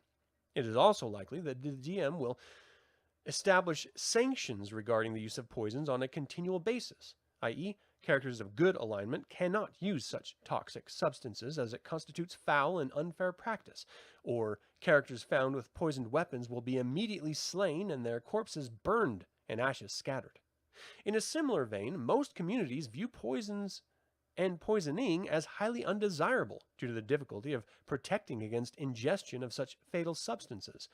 Any individual or group making indiscriminate use of poison will have social pressure and or legal action brought against him or her. For example, the Thieves Guild is an accepted part of communal society, and so long as they contain their activities to cutting purses, picking pockets, burglarized homes, waylaying late-night revelers, all is well. Then the guild decides to poison a whole establishment, a large goldsmithing and jewelry-making firm, in order to loot the entire place. Such activity would arouse the ire of the citizens, tradesmen, and city officials. Furthermore, the Assassin's Guild would probably view the action as a threat to their existence and an infringement on the prerogatives as well. The socially unsanctioned use of poison would call to mind the use, usually accepted if not liked, of toxins by assassins.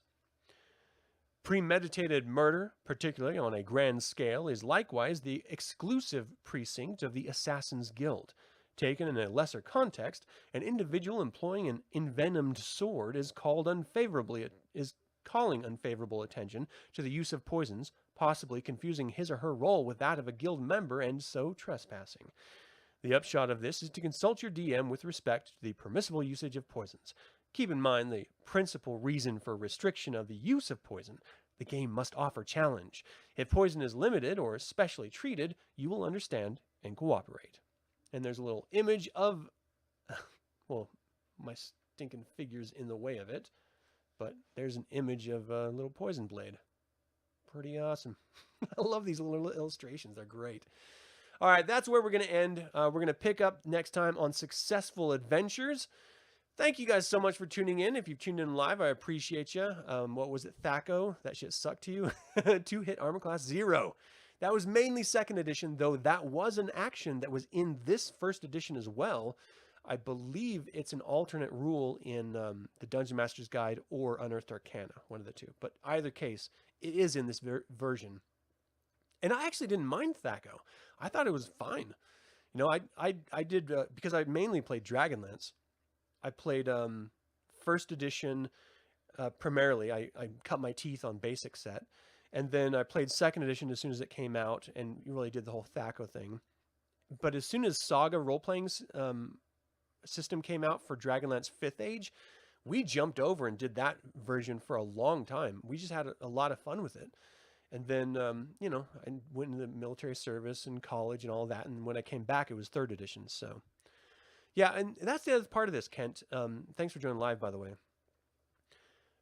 And that's why I'm doing this right now, this Advanced Dungeons & Dragons reading, because with all the new editions and all the complaints about the new editions coming out, these other editions still exist. Like, all we have to do is pick them up and play it. You know, it's not like you have to play the new edition. You can play whatever edition you loved playing, and there are players out there willing to play it. And so, you know, people are complaining about, you know, political or social inclusion in modern editions of Dungeons and Dragons. You don't have to play that way. You can do it however you want. My goal with reading these is that I'm going to eventually run a Dragonlance campaign on Advanced Dungeons and Dragons system. So that's why I'm sort of refreshing my mind and creating a little bit of fun content in the process. So I'm going to definitely be playing this version of it because that's where Dragonlance came out of, you know, ultimately. I'll play other versions as well. Like, I'd love to run a Saga game just to, you know, re-experience that. And then even like XDM, the 2nd edition is coming out of Extreme Dungeon Mastery as a rule system. I'll do a whole Dragonlance campaign based on XDM, which is very stripped down and simplistic, but that means it focuses on story. And for Dragonlance, that's great, in my opinion, as a DM. So yeah, thank you. That's going to do it for this episode of Gaming Advanced Dungeons & Dragons. What do you think about all of these spell readings? What do you think about the rule clarifications, diving into some of the player suggestions in dealing with traps and poisons and stuff? Do you guys ever consider that? Did your DMs ever allow you to use poison in the games? Let me know, because it's interesting, right? Feel free to email me at info@dragonlance-saga.com or comment below. And for those of you joining live, I really appreciate you guys. I really do. Thank you so much. Thank you for tuning in. I'd like to once again invite you to consider becoming a patron or member of this channel, and you can pick up Dragonlance gaming materials using my affiliate link, all of which are in the description below. This channel is all about celebrating the wonderful world of the Dragonlance Saga, and I hope you'll join me in the celebration. Thank you for watching. This has been Adam with Dragonlance Saga, and until next time, Slán Javar.